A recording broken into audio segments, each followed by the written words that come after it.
People call the United States the great melting pot. Everyone of all races, creeds, and colors are equal in their hatred of Arabs. Only half of you liked us back in 2010, and by 2015, it's only gotten worse. We're not just unpopular here, we're considered an imminent threat. And the horrific shooting in Orlando only made things worse, even though the overwhelming majority of Muslims deplore what happened as much as the rest of you. But despite that, 60% of Republicans think it's perfectly acceptable to spy on us. We're here protesting Syrian refugees coming to America, protesting the Islamization of America. So right now for Arabs in America, the outlook is bleak. But that can change. America is the land of reinvention.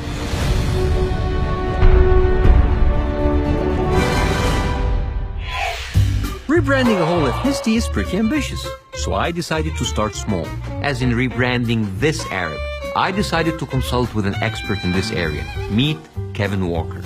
I have a branding consultancy called Boardwalk. We've been in business since 1990. Can you give me some examples of things that have been rebranded? A good example right now is SeaWorld. A class action lawsuit against the theme park claims thousands of guests would never have set foot inside if they knew how the killer whales were being treated. SeaWorld just decided to stop Killing whales. Well, owning them, keeping them in captivity. Yeah. The audience had grown out of this Maritime Circus Act.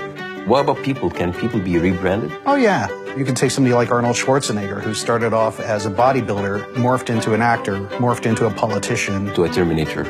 Right. Now he's back into acting again, and who knows where he's going next. So I am a Muslim Egyptian, and I want to play down my Arabness. Do I pass for a white person? In terms of... Can I pass for an Italian? Yeah, why not? Okay. I bet you half the people you meet already think you're Italian. No. No? No. But, I mean, that's a way you could go if you wanted to. Oh. Madonni. Oh. You know? Oh. Okay, I'll work on the Italian. In the meantime, I wanted to see what's working for other Arabs who have been here for a bit. Where are you originally from, Yusuf? Jordan, Palestine. I don't know what you want to call it. All right, so you're an Arab. Yes. No, you're not. Yeah. You don't look Arab. You're tall in your hair and you're from Dallas. You're not. And I have no hair on my chest. We hear an explosion, or we hear like a bombing somewhere. First thing that comes into your mind? I wish it's not affiliated with Arabs. Exactly. It's shock value. It gets attention on TV, gets ratings up. There'll be more shootings and deaths in Chicago and LA this week, and there'll be more deaths by ISIS in the whole year. So what should we do to change our image in the American media? Get it more assimilated. How did you get assimilated? Did you get an operation, you got taller, get like your... No, is that keratin? There's a lot of keratin in my hair, but yes. I just think the first generation has a hard time assimilating. The Italians had a hard time back in the 1910, 1915. They had a hard time. The Germans too, and it's the second and third generation assimilates better. Wait for 2-3 generations? Ain't nobody got time for that. What's an Arab to do? Thankfully, I found someone out there who wears the Arab brand like a badge of honor. And he's not even an Arab, he's Persian.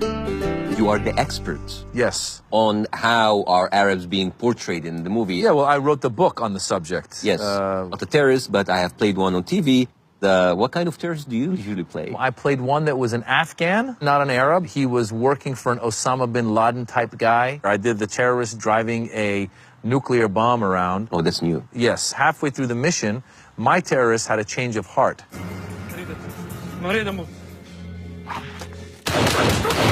I played the scientist that was putting the bomb together. Scientist terrorist. It was the scientist terrorist. Which part paid for the patio?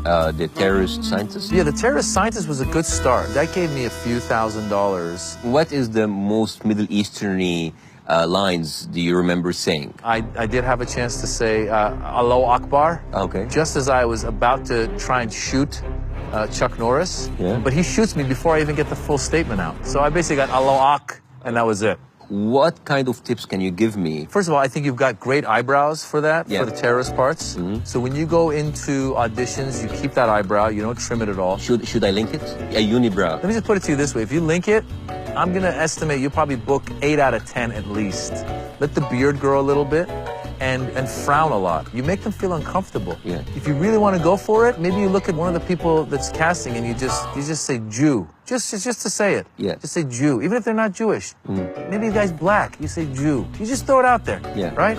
Be loud, very loud. Even if they've written a love scene for the terrorists, which they never have. But if they had, and you got to say, I love you. You want to say, I love you. Yeah. And I'm going to kill myself. I love you so much. Like, if you can throw in, I kill myself. The word kill should play a lot in. Improvise. So that's the secret. I don't need to rebrand myself. I don't even have to try to pass for an Italian. I can just be your version of me. Arab terrorist number 5. America, I love you.